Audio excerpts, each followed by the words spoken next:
Hello everyone and good afternoon to today's webinar session brought to you by Shiksha.com and University of Guelph, Canada. The topic for today's webinar is UG programs from University of Guelph, Canada, academically ranked top 15 in Canada by ARWU 2020 and ranked 1 in Canada for student satisfaction by Maclean's 2020. Before starting up with the presentation, I would like to introduce our panelists for today. Our first speaker is Mr. Jimmy Hemenbash, Regional Operations Manager, Middle East and South Asia Admission Services at University of Guelph, Canada. He has previously worked in higher education in the United States for 7 years before joining University of Guelph. Our second panelist is Ms. Maria Matai, India Advisor at University of Guelph. She has worked extensively with Canadian institutions to make the admission process simpler for applicants from India. She was awarded by the Governor General of Canada for her efforts in 2014. Our third panelist is Ms. Ishika Bajaj. Ishika is an international student from India who is currently pursuing BCom Accounting Co-op.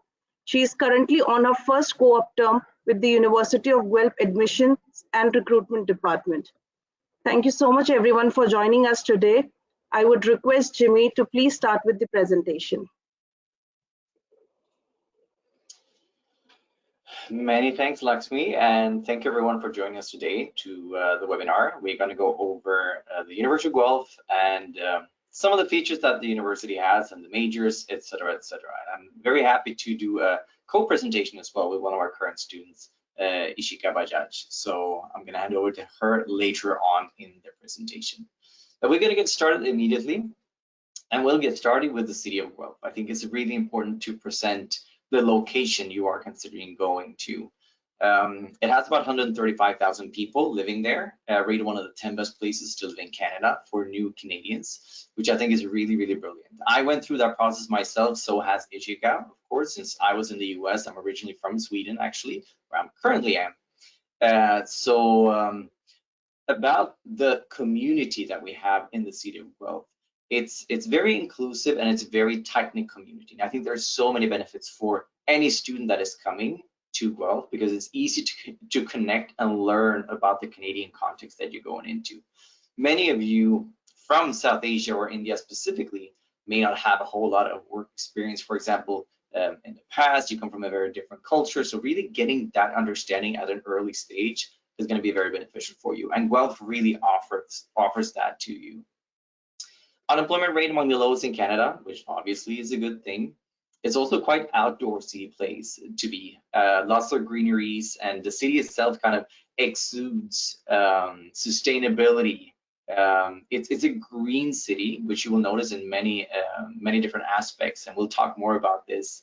I know that's something Ishika is very, very happy to talk about today, is the food on campus and outside of campus. And I can definitely pitch in there as well, because it's something that is really, really specific for the University of Guelph for our students. Location-wise, so if you're flying into Toronto, it takes about 45 to 50 minutes to drive to Guelph going westbound. So that's the time difference from the airport. Going into the heart of Toronto downtown would take roughly 1 hour 15 minutes, 1 hour 20 minutes by bus. So that's something that you can anticipate as well. It's easy access, and we'll show you a campus map later on, so you will see exactly what it looks like too. The distinct seasons, Ishika mentioned that maybe when she starts talking later in the presentation, just what a winter would be like, what you can anticipate. A lot of students do look at that with some fear, but I don't think there's too much to fear, actually. There's a lot of preparation you can do to really have a very pleasant experience. Now, in terms of housing and living in Guelph, the first year, excuse me, we definitely want you to live on campus. It's not a requirement, we highly, highly recommend it. But in terms of finding housing outside of campus, that's not very complicated because it is a university city at the end of the day. And even if you live on the other side of the town, it will take you maybe 25 minutes by bus to go to the university and in the mornings or wherever you have class. The student ID is your city transit pass, so that is included. It's not an additional cost. So in terms of commuting, transportation, nothing to worry about. This is kind of an overview of parts of the city, like the central part. You see the university here at the bottom, and it's surrounded by the Arboretum as well. This is a very green and lush area where some of our students are actually doing research within their majors, or students just want to go out and just, you know, stroll around in the environment close to the university. That's a great place as well to really spend time in. Takes you maybe 5 to 7 minutes by bus to go downtown Guelph. So it's really, really close. If you want to walk down, maybe 35, 40 minutes.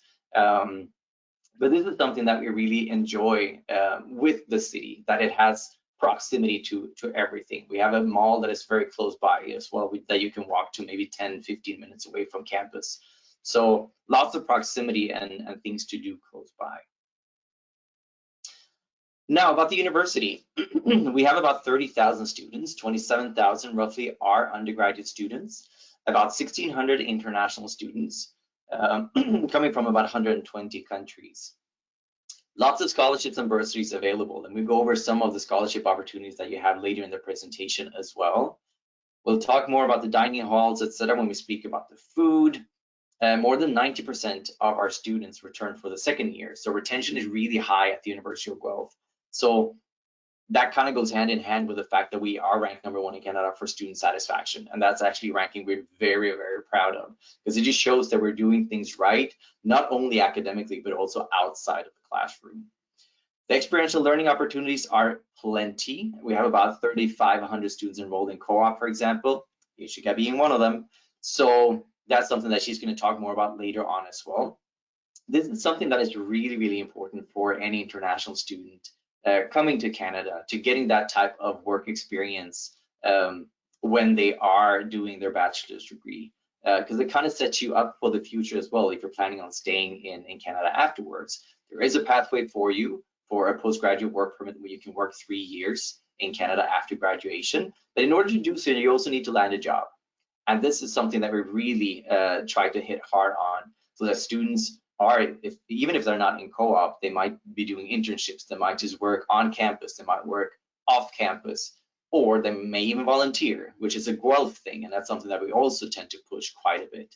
But we'll talk a little bit more about the experiential learning piece later on as well in the presentation. 91.9% of our students are employed within 6 months of graduation, and that's an excellent number. And if you're doing something like co-op, you really are being strategic throughout your bachelor, I can guarantee you that that percentage is going to be even higher. So keep that in mind as well. One of Canada's top comprehensive universities, I think we're ranked #4 in Canada among all comprehensive universities. So strong academic institution for sure. But you definitely get the full package at the University of Guelph, not only the academic side, but also the stuff that's going on outside. Clubs and organization, we'll talk more about that later on, so I'm not going to mention too much about that at this point. I'll move into the majors and degree programs immediately, so we see what is available. And I'll break them down kind of one by one. We'll start with Bachelor of Arts. Now, a couple of things to keep in mind when you see the presentation. The asterisk after each major means that this major is available with cooperative education as well. It's not a must. You don't have to choose co-op, but it is available, so you can apply for that from the beginning. And it's important that you fill that out in the application when you apply from the get-go. Some universities in Canada, they let you apply for co-op once you are a current student, but not the University of Guelph. You need to apply from the beginning when you apply to the university. So anthropology, you can see here, economics, environmental governance, food, agriculture, resource economics, etc., etc. They all have the co-op component. And for those of you who are not familiar with co-op, we're going to break that down as well. So just take what I say to you, and we'll develop that further as well. Something that is a fun fact, I guess, from the Bachelor of Arts is that 92.9% of bachelors or BA, Bachelor of Arts grads, are employed within 6 months of graduation. So their number is actually higher than the average at the institution, and that's definitely one of the highest ones in Ontario. So good for you to keep in mind as an art student if that's what you're looking for. Bachelor of Science will be the other area that you can go into. A couple of majors stand out. Biomedical science is probably the one that we get the most interest from. But food science, I can highly recommend. Anything that you see that is related to food at the University of Guelph can be, like I mentioned before, food and agriculture economics, food science, agricultural science that we have as well, or agribusiness. We have some bioresource management courses too that are food related. The reason why there are so many of those majors is that the food industry, or the food sector, is the third largest industry in Ontario, or in Canada, I think, overall, which means that there's plenty scope for those graduates. It's a great area to go into, so that's good for you to keep in mind as well. Food science is ranked number 13 in the world, so it's a really strong program as well. Other than that, lots of research opportunities within the Bachelor of Science, with the university that actually receives the most research funding out of all institutions without a medical school. So you can definitely anticipate working closely with faculty members on any type of research that you do. Bachelor of Commerce, not going to talk too much about these. Ishika will talk more about accounting when she goes over the co-op piece within her program, so she can explain the sequence of the program and what to anticipate the first, second year, etc., etc. But these are the ones that we have. All these majors are available with Cooperative Education, so that's good for you to keep in mind as well. First year is going to be quite general, but then you kind of branch out into your specific majors. Something to keep in mind here is the undeclared major. If you're not sure exactly what you want to study, but you want cooperative education, you want to have that experiential learning experience, do not pick undeclared. Pick a major, and then you can maybe change your major afterwards instead, because it's harder to get access to cooperative education if you pick an undeclared major, just because we declare co-op from the beginning in the application process. So if you're choosing between two majors, pick one of the two and try to switch if you decide to change your major later on. So that's just an insider's tips. Bachelor of Computing, pretty straightforward. Computer Science, Software Engineering, both available with co-op. Bachelor of Engineering, same thing here. All of them have cooperative education available. What's specific about this program is that it's very interdisciplinary. You will have projects that you're working on already during the first year. And the design projects that we have, or that we offer through the School of Engineering is that you will collaborate with 2-3 other engineers, meaning they're not coming from your specific concentration. So you might work on a project with, let's say that you're a biomedical engineer. You might be doing a project with a mechanical engineer and with one water resource engineer. So you learn a lot of different angles. You become very well-rounded within the engineering scope. You become a specialist within your field, absolutely, but you also broaden your understanding, which is something that we're really known for, and that's something that is really beneficial for students as well. A lot of employees like to see that too. So definitely something to keep in mind. The undeclared, same thing here. Don't pick that if you're interested in the cooperative education piece. Here's some other degree programs that are definitely worth mentioning. Doctor of Veterinary Medicine, anyone who's interested in animal biology, for example, want to become a vet. University of Guelph is ranked number 5 in the world. We are definitely known for this major, not least in North America. A lot of Americans are actually applying to that specific programs, to that program. We do admit 15 international students every year to that program, so you can see that it's highly competitive. But animal biology, you can choose regardless. That's perfectly fine. The Bachelor of Applied Science, Bachelor of Arts and Science, maybe you're interested in psychology and computer science. This could be an option for you. And that's just one example. If you have an arts interest and a scientific interest, then definitely look into the arts and sciences as well. I mentioned the bioresource management before. For example, the food industry management. Maybe you're interested in the food science piece, but also interested in business. That's the combination that you will see there. Bachelor of Landscape Architecture, if you're interested in urban design, designing cities, for example, parks, etc., etc. We're the only accredited program in Canada. So that's also something I can highly recommend you if that is your area of interest. Bachelor of Science in Agriculture is ranked 17 in the world as well. So another really strong program. And it kind of makes sense in the City of Guelph, the environment that we are. We are definitely, like I mentioned before, a green city. You will see a lot of the agricultural piece and and we'll talk about that maybe when we're discussing the food as well. That is really, really a priority. Bachelor of Science in Environmental Sciences, top 100 in the world, another strong program, and the list goes on and on and on. So as you can tell, there are plenty of programs to choose from within or at the University of Guelph. So hopefully you have a better idea of what is available.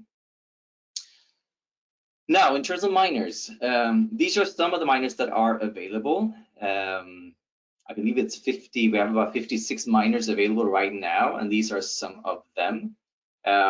Most majors do have space for a minor. So what is a minor? In case you don't know what a minor is. If you're choosing a concentration as your major, let's say psychology, and you want to do a minor in, what should we say, theater studies, that means you're going to take 5-6 courses within theater studies, and that will give you a minor concentration as well. So that's a good way to kind of broaden your knowledge a little bit within a specific field, because you do have these elective courses that you have to fill anyway within your degree plan, and adding a minor could be a really smart thing to do. The University of Guelph Humber, I just wanted to mention them as well so we don't leave them out completely. It's a collaboration that we have with Humber College. So Guelph Humber has its own branch that is actually located closer to Toronto. The city is quite close to the airport. They do offer some programs as well. BBA, for example, if you want to go into BBA, that would be one of the options you'd be looking at. They have media studies, maybe into journalism, communication. That could be one for you as well. Kinesiology is another strong program that they have. So if you're interested in being maybe closer to the city and interested in specific programs, I do highly recommend you to look up Guelph Humber as well to see what they offer. In terms of tuition, in terms of admission, it's fairly similar, so it doesn't differ too much from us, but definitely worth looking into. Okay, so cooperative education, and I'll start this one off, and then I'm going to pass over to Ishika. The third largest co-op university in Ontario. It says 3,000 students here, but we have about 3,500 students right now in the co-op program. So what this means is that you're going to do 3 to 5 paid co-op work terms throughout your degree, and you will see a sequence within accounting that Ishika is doing right now, so you get a better understanding of the flow.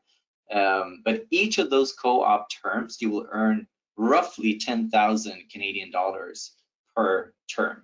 So in her program specifically, there's 5 of them. That's 50,000 that she could potentially earn within her degree. So great financial benefit, of course. But ultimately, I think it's the building of the resume that is the most important thing, because you're kind of setting yourself up for success after graduation. You'll take a course called Co-op 1100. Ishka, you can talk about that later on as well. And obviously the benefits that you see here: network, develop contacts, and build confidence in your career. Definitely. So this is something that we highly recommend every student to take advantage of. But with that being said, I'm going to pass it over to Ishika, and you can speak more about the accounting program. Thank you, Jimmy. Yeah, I can definitely talk more about accounting. And the most important thing that I would like to mention today would be when you are applying for your co-op.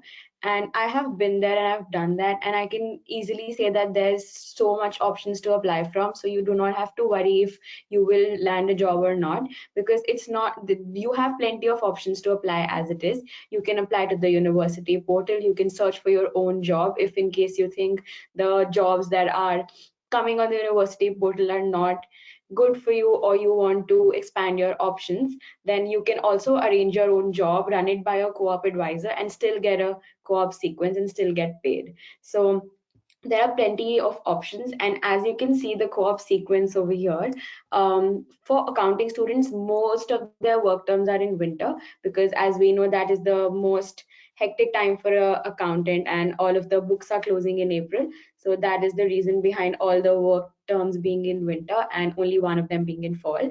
Although it's a little different for other BComs majors, and it depends from major to major, and it's not the same for each major. And also, all the BCom majors offer co-op, which is excellent, I think. And if you take accounting during the first year and you feel that it's not the subject for you, you have the option to change within the BCom major. You can even shift your major. That's a little complicated, but it is possible.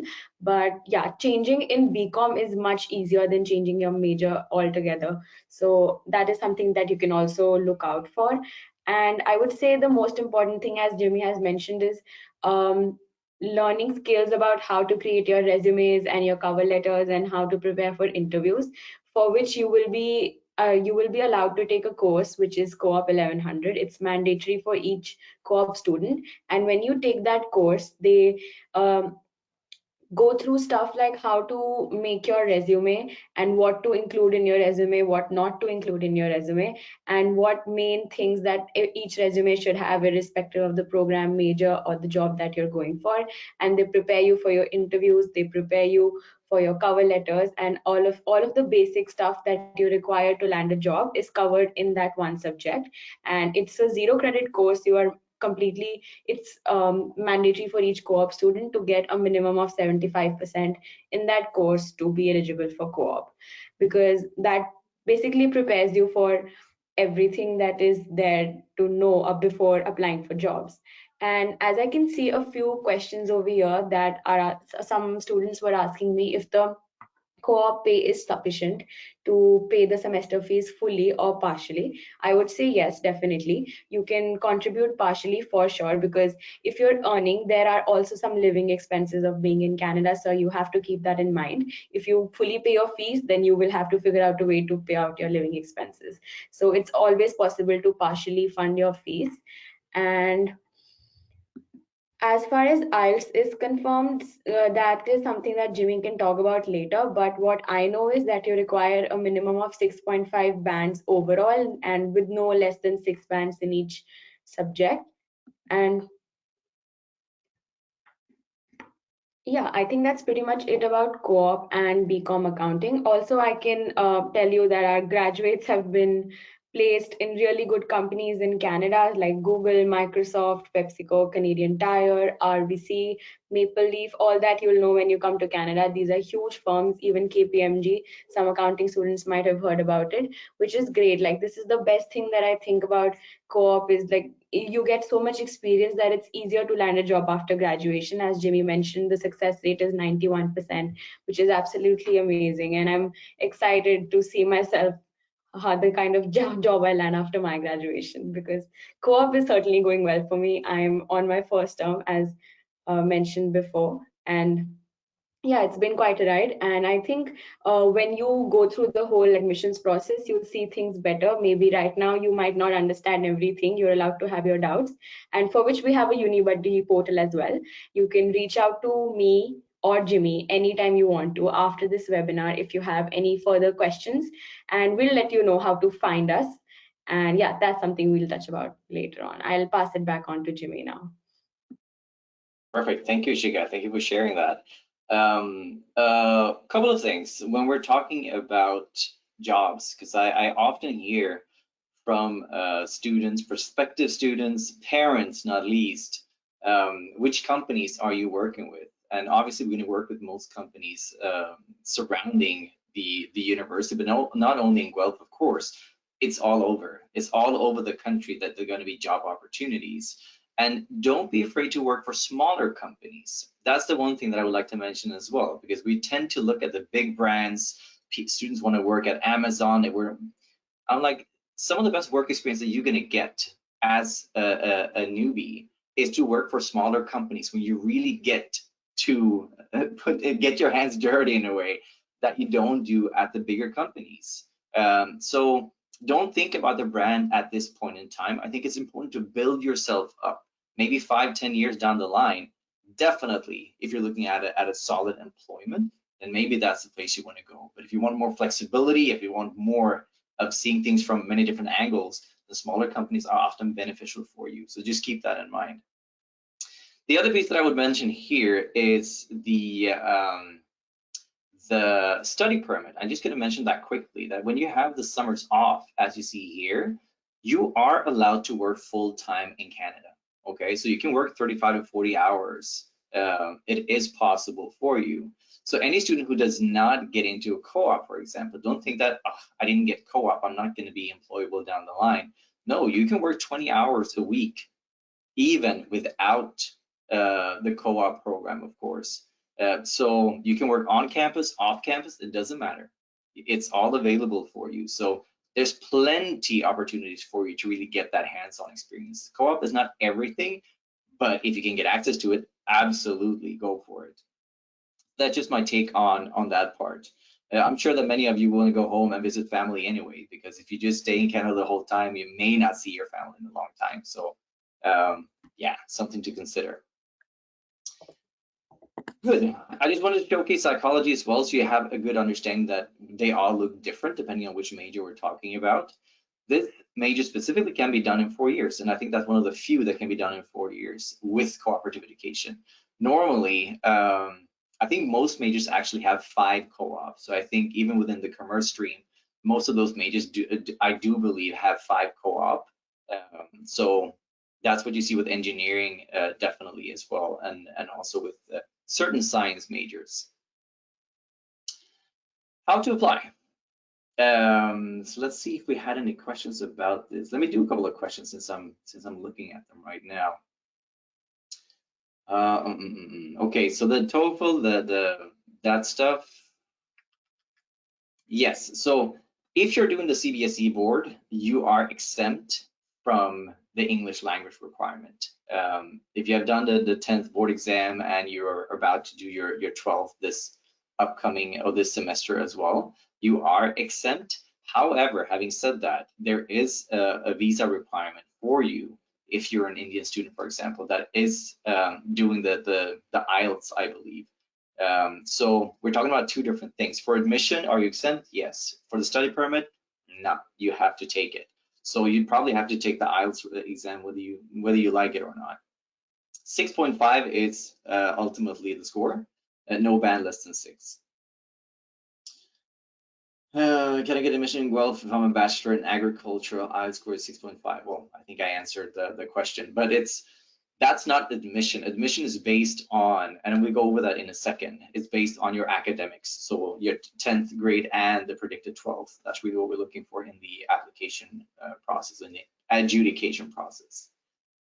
Over the 6 band, can I apply for BBA? 6.5 is the requirement. Is there also postgraduate co-op courses available? Not that I'm aware of, but that might be my ignorance, because we only work with undergraduate. So postgraduate, I don't know if you're referring to graduate studies or if you're referring to after you graduate. But anyway, I don't have the answer for that. The veterinary medicine course, I'm not going to talk about that specifically. That's going to take up a little bit too much time.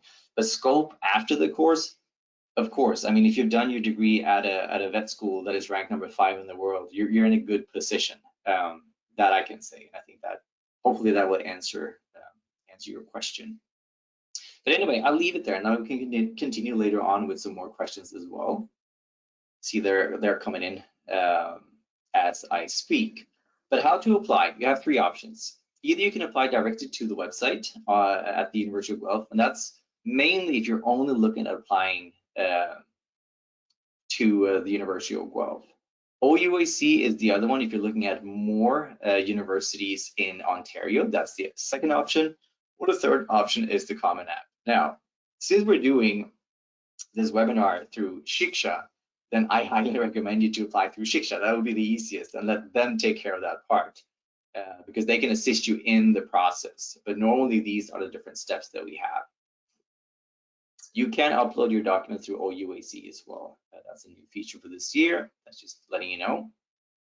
Student profile form, and I included this because I think it's important for you to understand that there is a form that you can fill out if you've had some hardship throughout the year. Maybe the pandemic has really caused caused some issues for you, so you have not been able to perform as you would like to, this is a good way to kind of let us know what has been going on. It's just as it says here, it could be illness, extenuating circumstances. Make sure to submit that one before May 1st, and that is maybe I should say March 1st on this one, because I think that this might actually be a domestic deadline. The international one, I think, may be earlier. I might be wrong. I have to double check that. But the sooner you can fill this out, the better, and submit with your application preferably, so we can include that or factor that in when we're making a final decision for your admission. Into the admission requirements, the CBSE board, you need to have a minimum of 80%, okay? That does not guarantee that you get admitted to the university. That is a minimum requirement. So depending on which major you're applying to, you will see a range from 80 all the way up to 93% pretty much, depending on which major you're applying to. So keep that in mind. What are we asking for in the process? We need to have your 10th board exam. We need to have the admit card for 10th as well, and we need your predicted 12th. If I have all of those documents, I would be able to make a decision. Once again, I'm referring to Shiksha to have that conversation if you want to move forward. But those three, keep those in mind. 10th board exam, the admit card for 10th, and the 12th predicted grades. Many of you may have, or some of you may have done the commerce stream without math, which is quite common in India. And I'm just letting you know that if you're applying to commerce programs such as accounting that Ishika is in, you need to have math. If you don't have it at this point in time and you're applying for the fall semester, then we recommend you to complete the MHF4U, which is a virtual course that you can take through an Ontario platform. All you really have to do is enroll, sign up for the course, show us a proof of enrollment, and we will move forward with your adjudication so that we can admit you. All you have to do is submit your final results before August 13. Preferably you would get them earlier, but that's kind of a deadline that we have at the university. Good. Let's see, I think that was it. If we have any IB students, it's good for you to know as well. 28 is the minimum requirement, but same thing here. The admission may go up to 37-ish, depending on which major you have applied to. The one thing to highlight here is the math piece as well. If you've done AI, applications and interpretations, you cannot have standard level. It's not going to meet the math requirement that we are asking for our different majors. So you need to have a higher level AI or AA, I think is the other one, either high level or standard level. You will get transfer credits from IB. It's roughly 1 semester. It doesn't mean that you can be done in a semester earlier necessarily, but you will definitely be able to take out some of the courses that are required for you at the institution or get them as elective courses. In terms of the English proficiency test, so this could be for local boards, for example, or state boards. We might consider asking for the IELTS exam for those. But if you've done ISC, if you've done CBSE, you're good to go. Duolingo is the one that we have added to the list. I mean, you can read yourself to see exactly what is required, but Duolingo I would like to mention just because it's fairly quick to make and it's easy access since you can take it from home as well. So that we have approved, and it's 110. That is the score that we're looking for. Finances. It's going to cost you roughly between 26,000 to 37,000, and that varies from major to major. So on the lower end, so the 26,730 that you see, that is mainly science programs and arts programs. So Bachelor of Science, Bachelor of Arts, 26,730 currently. We have computer science, which will be 29,000 approximately. Commerce, 31,000. Landscape architecture, 33,000. And engineering is going to be on the higher end, so the 36,900. So that's what we're looking at right now. There is going to be an increase. It normally is an increase that is announced in May, So just keep that in mind as well. It might go up with a couple of percentages, which it normally does. So that's nothing strange about that. But just keep that in mind, that it might go up a little bit. In terms of scholarships, these are the scholarships that are available. They range from 5,500 to 8,500 for the first year. I added this little grid up here so you can see the overall, the total that you can earn as for the entrance scholarships. That's from 17,500 up to 20,500. So you can get these scholarships renewed, but that would be 4,000 per year that you would get for year 2, 3, and 4. How do you get those? You maintain an 80% at the University of Guelph. So it is based on academics. So think about this. Some of you may see that see working being a great option for you because you can earn some more money. You're absolutely right. The first year I would be careful. I would be really careful with working to earn money because you really need to understand that you're going from an Indian context, an Indian curriculum, into a Canadian curriculum, which is very different. There's a big transition going from India to Canada. Make sure that you have your time management in place, that you understand the educational structure, how to really perform. Because if you don't get the 80%, you lose 4,000. That's almost a full semester of part-time work when you're looking at it, when you break it down that way. So this is an easy way to get some additional assistance for year 2, is to focus on your studies the first year. Is really, really important. Then the second year, you can start to branch out. You can do some volunteering the first year. I think that's great, just to kind of get used to the Canadian context. But the second year is maybe when you can start working more part-time to earn some money. The President's Scholarship, I should say that this is automatic as well. You don't have to apply. This is, I'm the adjudicator of the Indian curriculums, the boards. So when I look at this, I'm not expecting an application at all. I just look at the matrix that I have and I tag the scholarship to your offer letter and it would be written there. So keep that in mind. President's Scholarship, I put that in here, even though the deadline has passed, because you might have students that are doing year 11 right now that are applying for fall 2022. If that's the case, keep your eyes open because there are going to be opportunities for you to apply for this scholarship next year.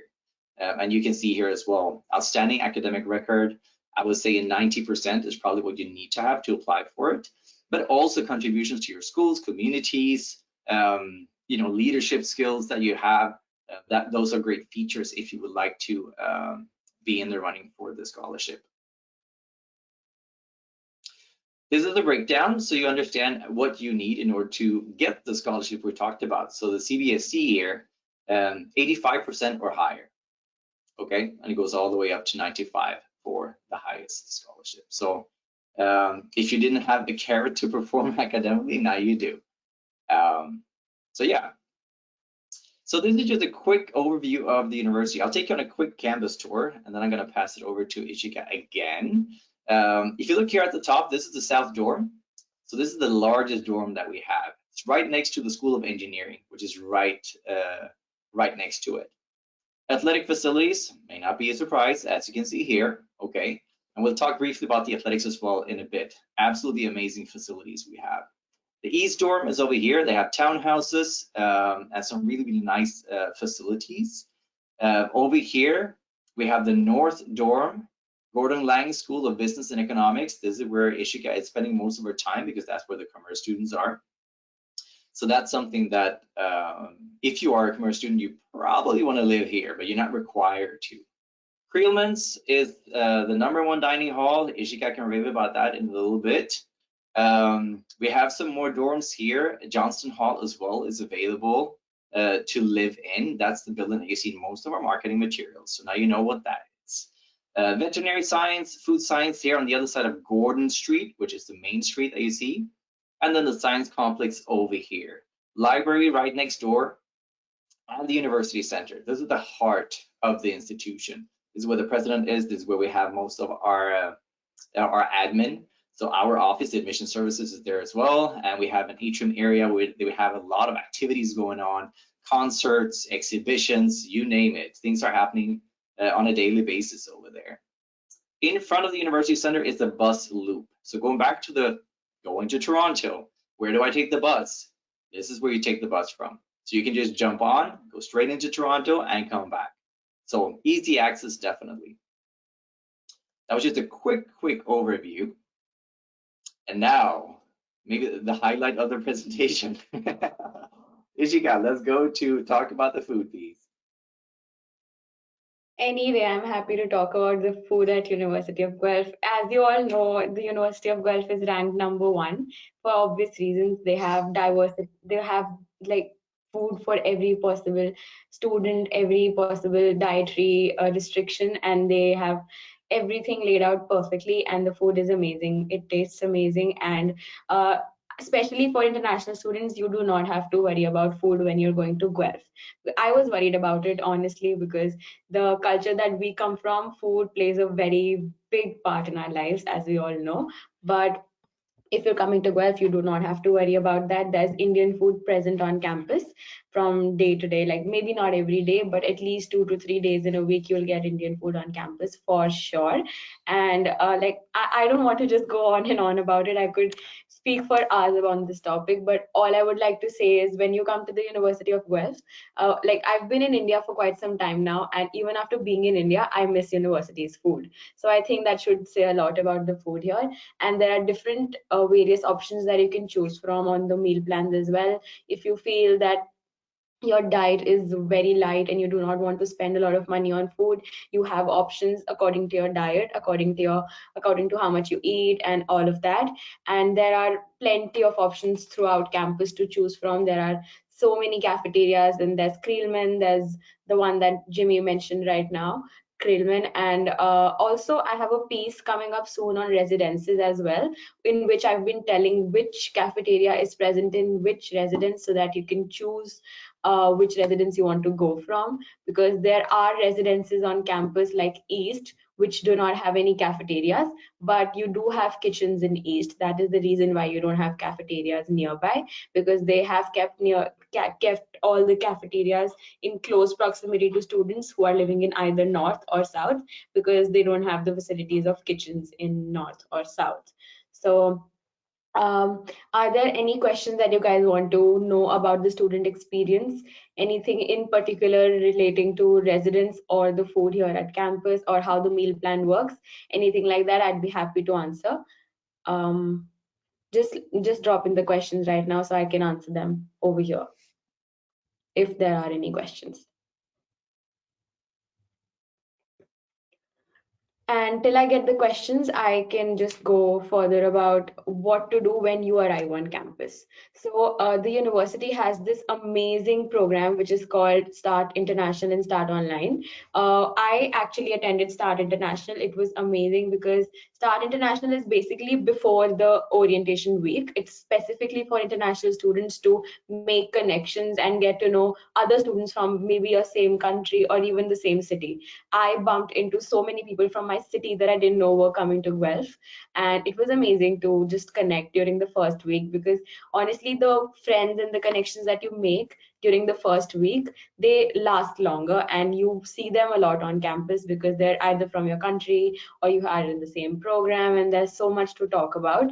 And for immigration advisory, I would say you contact Matthew Keefe. He's the go-to person for the University of Guelph, and anything related to immigration or any visa related queries or something like that. I don't think we have the me and Jimmy do not touch upon that a lot, and you can contact Matthew Keefe anytime you have a doubt about immigration. We will be dropping out his email ID. And I would also like to talk about the different student facilities that are available on campus mentioned here, just like orientation week. Orientation week starts in the first week of September after Start International. Start International is mostly a 2 to 3 day program just with international students. And then after that, we have the orientation week. And during that week, there are certain activities, there are cluster groups, and each group is given a leader. That leader is always a volunteer from the University of Guelph. They give you campus tours, even city tours for that matter, which I think is really helpful. When I went on my city tour, they covered downtown, they covered the Stone Road Mall and Walmart, all of the reasons, all of the places that you need to visit on a regular basis. Also, there are support groups, support learning groups, and the library learning commons. The schedules are posted in residences mostly, so if you're living on campus, it's easy to stay connected. It's easier to stay connected is what I feel. I was living on campus during my first year. First semester I was in south, and the second I was in east. Completely different experiences, amazing experiences, and it has helped me a lot to just get a hang of how things work on campus and just stay connected with everything. And because as an international student, I feel this is important for each one of you to stay connected in order to know what is happening on campus. Because if you have no idea of what's happening on campus, you might just feel a little left out and homesick, even because you're so far away from home. So it's very, very important to make your university like your second home. Get to know what's happening outside of classrooms and outside of your curriculum, and be a part of SLGs. And there are a lot of first year seminars that are conducted for students on various topics. I have attended a few myself. And at last, co-op and career services.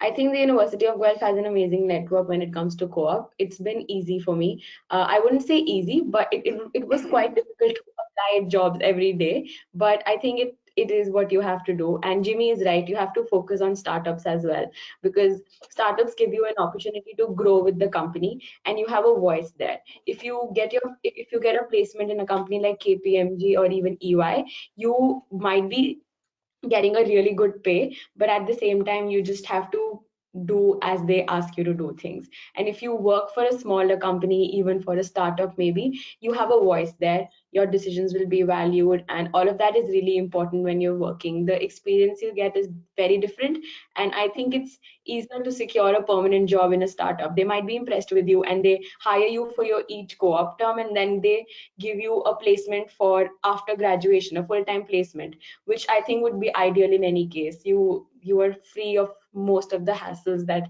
come after graduation. So yeah, I think that's all I have to say. I would pass it back on to Jimmy now if you want to add anything else to that.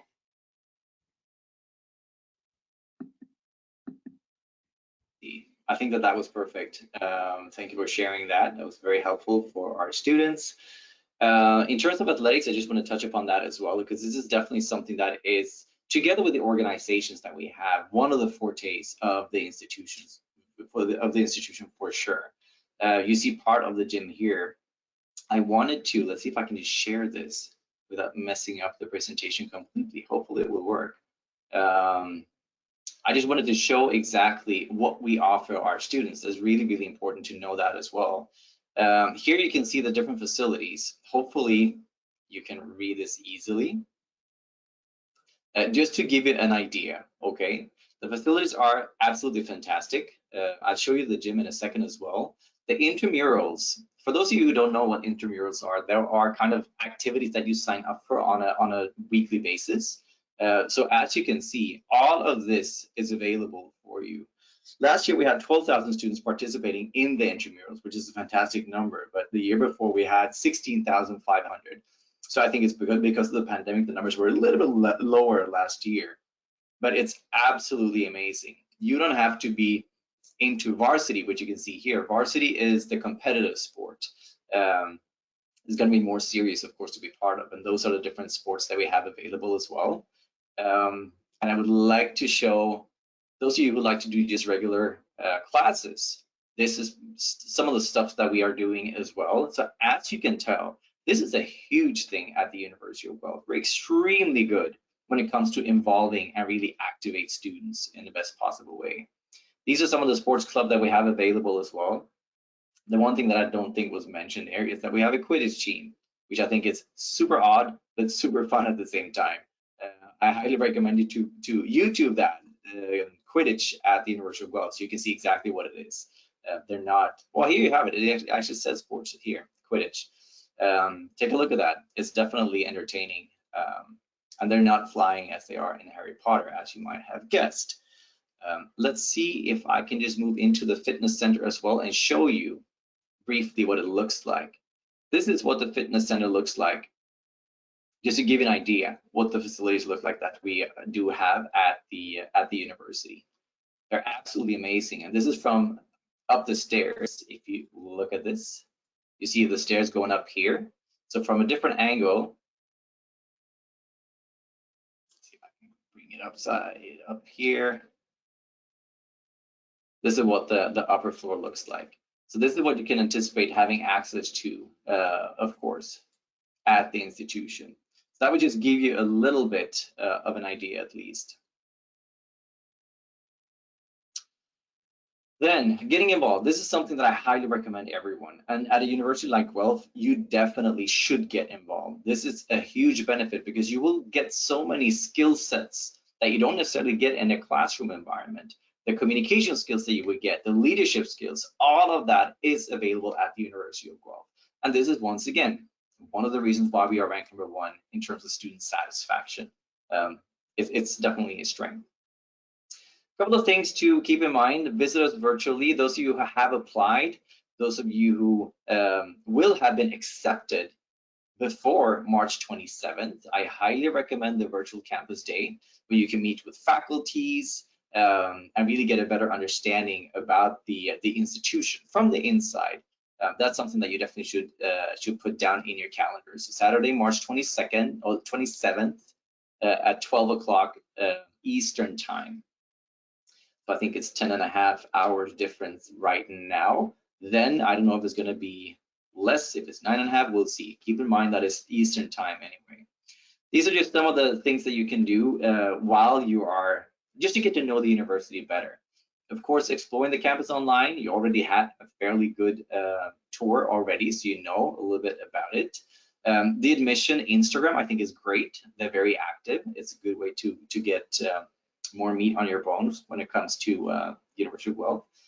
Watch our YouTube videos. There are plenty of presentations, a lot of in-depth information that you can get from the YouTube videos as well. Just look for University of Guelph admission. I think I should go to there too. And then, like Ishika said before, chat with our uni buddies. That's one of the key pieces. We are there, both of us actually. You can chat with both students and staff.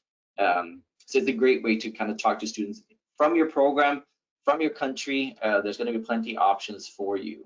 So if you don't know exactly how to get there, just type uni buddies in the search box on the website and it will take you immediately to that page.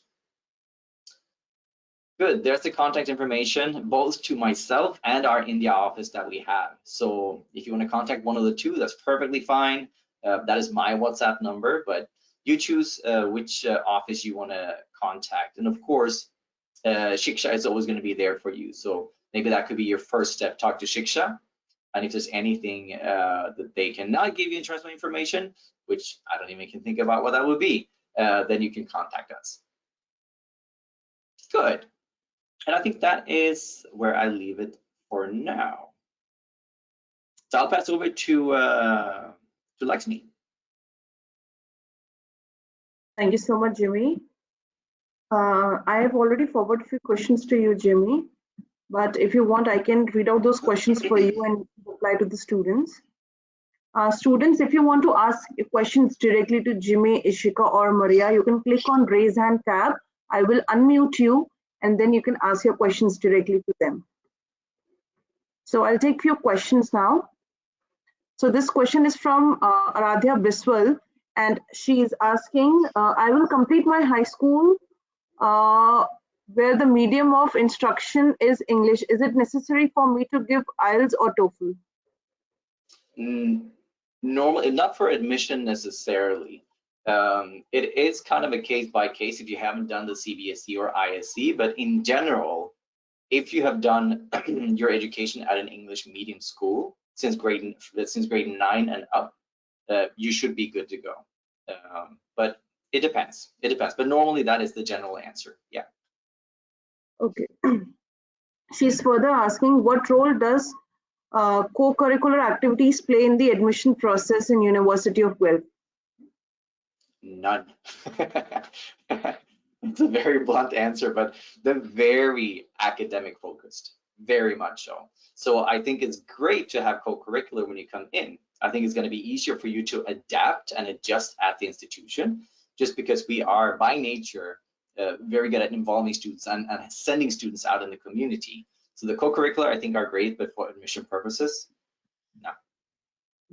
Okay. There are a lot of students who have asked that when is the deadline for application for fall 21? For fall 21, we have a soft deadline at February 15th, so next Monday. They have to submit their documents by March 1st. We might extend the deadline to March 1st as well to apply. So just keep your eyes open for that. After that, you can apply as well. It is possible, but it is contingent upon space availability in that specific program. So that's the only thing to keep in mind. But I would highly recommend anyone who's considering Guelph for fall 21 apply, so you at least have your application sent to us before March 1st. Okay. Moving to the next question, I'm going to unmute a student and he's going to ask you a question directly. The first student is Sarah Javed Pragarkar. I have unmuted you. Please unmute yourself and ask your question. Sir, please ask your question. Yeah. Hi, Jimmy. Can you hear me? Absolutely. Yeah, I'm Seher's mother here. The thing is, my daughter has taken commerce, but now since she has a change of mind and would like to take up the Bachelor of Science, so is there a bridging pathway where we can switch over from the commerce stream to the science stream? You mean prior to arriving at the institution? Yes. Or some foundation course at the university itself, or prior to entry?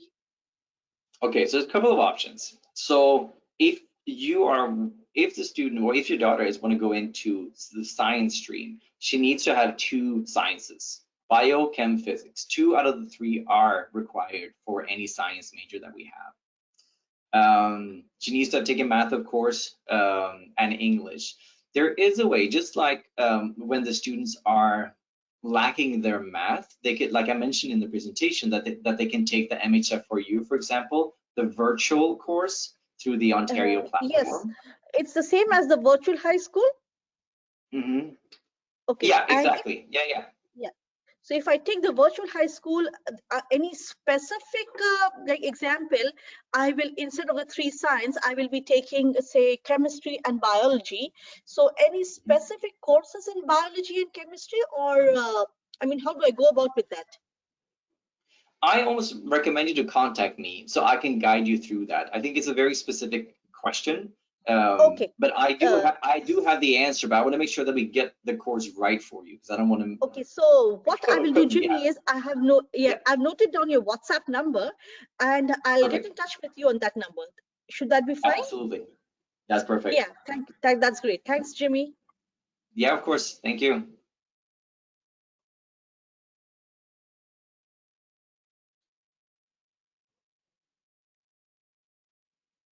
Okay, so let's see. Okay, thank you so much, Sir. And moving to the next question. This is asked by Neha, and she's asking for BTech engineering program and what was the process to take admission for that particular program. I mean, she's asking what kind of exam she would have to give if she wants to apply for a BTech program at the university. I would definitely submit what I have for now, because at times we are doing a case by case on those BTechs. But it's almost like I need to see exactly what the student has taken and where they are in terms of grades as well. So that's another one that can actually contact me directly. I don't necessarily want to give a general answer for that, since it is a little bit of a case by case. Okay. Okay. Moving to the next question. This is from Janil Raja, and he's asked that I have pursued a diploma in information technology, which is a 3 years full-time course in India.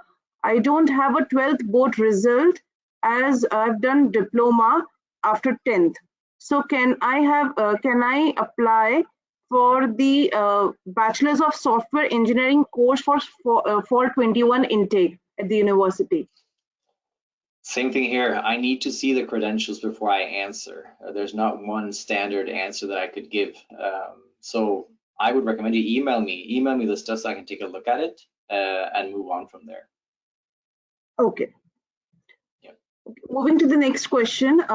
This is asked by Gante, and he's asking, does someone who has completed 10th and 10th plus 2 in an open school but have impressive scores and good grades stand a chance in the university to apply? We need to evaluate it in order to make that call. So it's what I said before. We need to see it before I give a definite answer. But consideration, absolutely. Okay. Again, there are a few questions asked by students that does the fall 21 classes will be hybrid or online or on campus? There are a lot of questions on that. If the university have those core, yeah.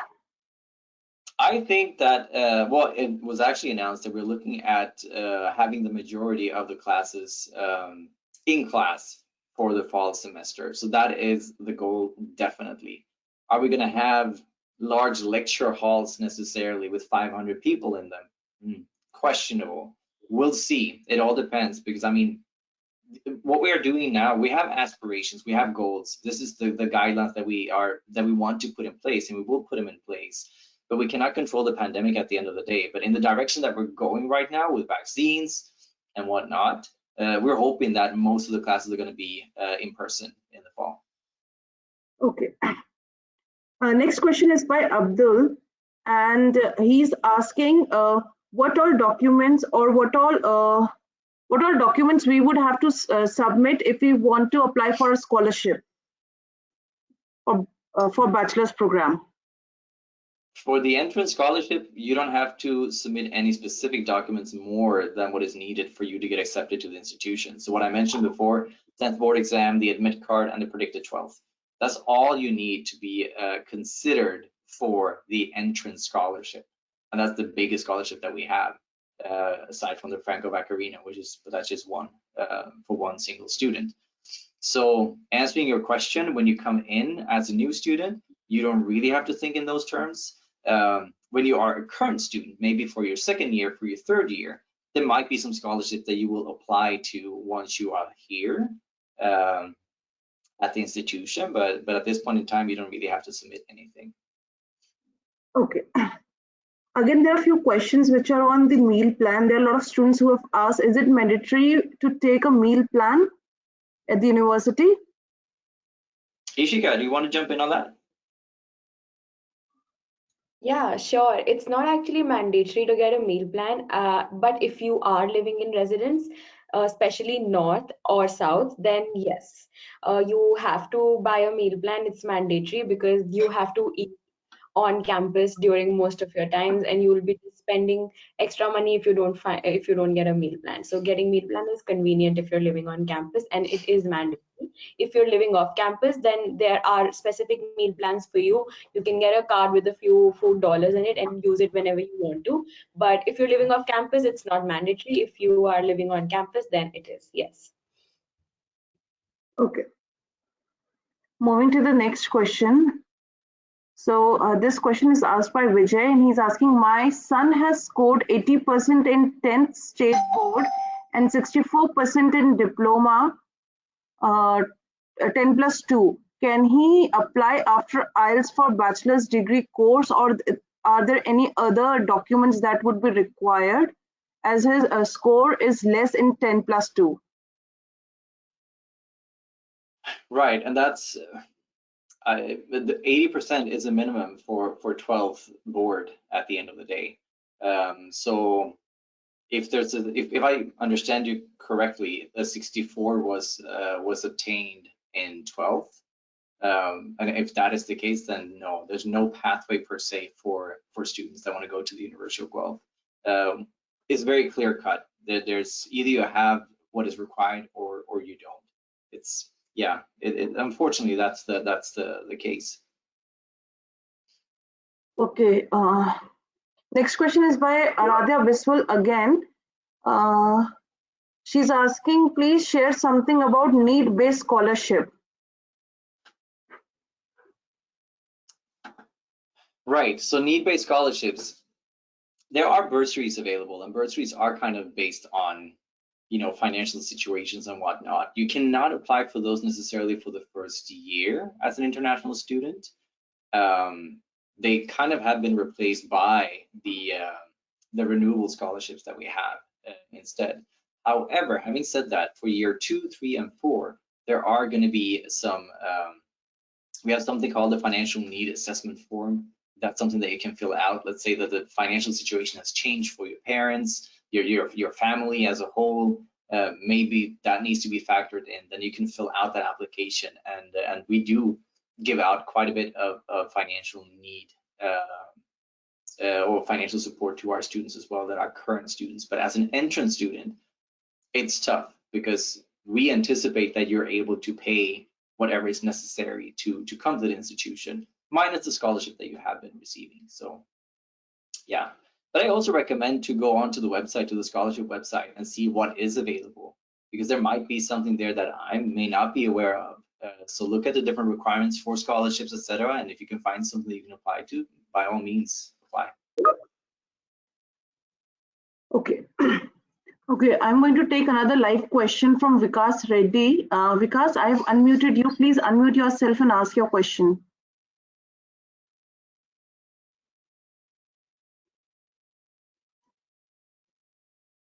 Vikas, please unmute yourself and ask your question. Hello? Hi, we can hear you. Yes, sir. Actually, I have completed my bachelor's in agriculture. Mm-hmm. Okay. Hello? Can you answer the question for what I'll ask now, right now? Actually, I have no, not necessarily, because I don't really work with master students at all. So yeah, it's going to be I hard for was me because concerned every about it decision. only. Yeah, go ahead. Okay. I have completed my bachelor's and I am planning for my master's. So, am I eligible for you to ask a question right here? I recommend you that all questions that you have regarding masters, you connect with the respective faculty that you're looking at, because they have the answers for any master's students. We work solely with undergraduate students, unfortunately. So I would refer you to the master's program or the faculty. Yeah. Okay, thank you. Sorry for the inconvenience. No worries, no worries. Okay, Thank you so much, Vikas. Moving to the next question. This is from Janil. He's asking, can I add a credit transfer after getting an advanced diploma in Canada? I'm not sure I understand the question. Yeah, so he's asking, can I get a credit transfer after getting an advanced diploma in Canada? That's the question for transfer services. I don't have the answer, so that you have to contact them, because we need to kind of see the credential that they have before saying yay or nay. Okay. So, student, if you have any further questions, please post your question in the Q&A section, or you can click on the raise hand tab. I will unmute you and you can ask your question directly.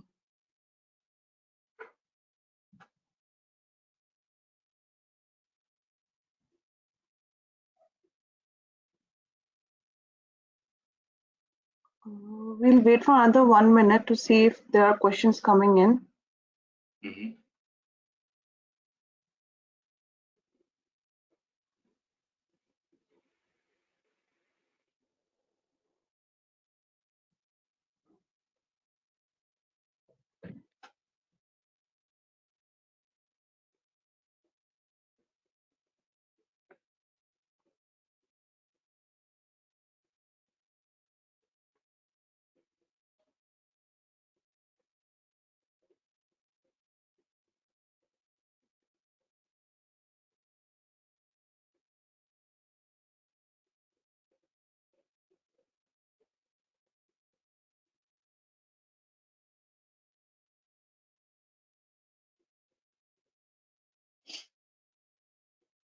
Okay, this question is asked by Anu, and she's asking if there is an application fee for the application, or that can be waived off by the university.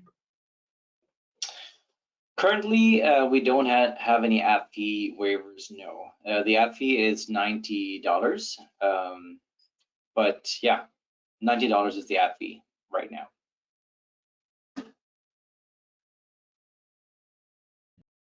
Okay. Canadian dollars, I should say, as well.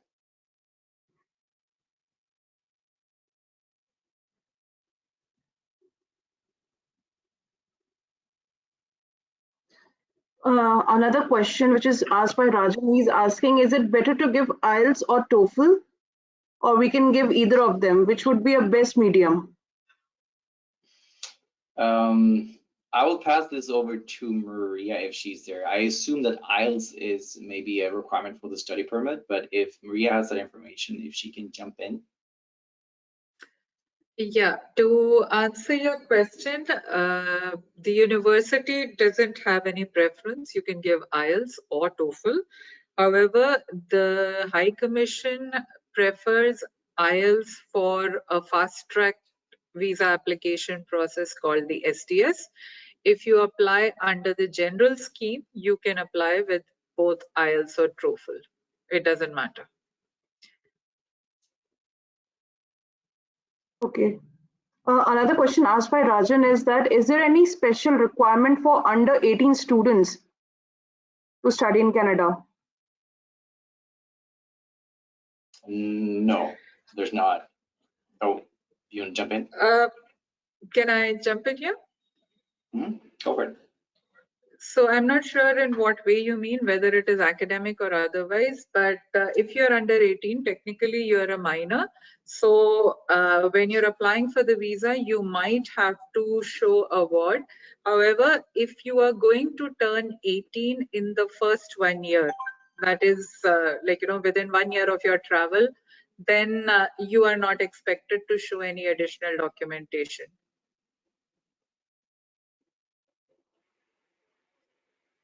Okay. So I hope that answers your question. Okay, moving to the next question. This question has been asked by Mustafa, and he's asking, if we do our bachelor's from one university and if we want to continue our master's from the same university, will there be a special requirement of, will there be a consideration by the university if we want to continue master's from the same university?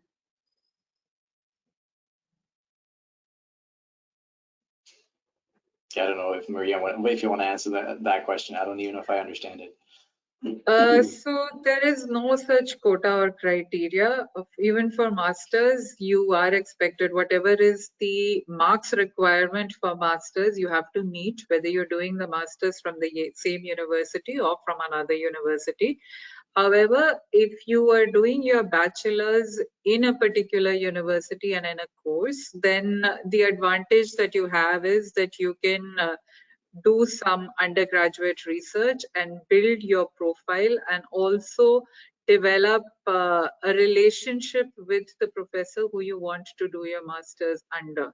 So it helps more from the networking perspective, but in terms of your marks, there isn't any distinction made in the marks requirement for an internal candidate versus an external candidate. Okay. I'm going to take a live question from Arushi Valkhade. Arushi, please unmute yourself and ask your question.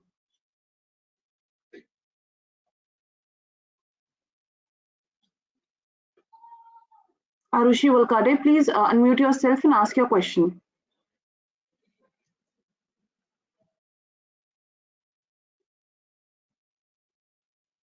I think there's some problem.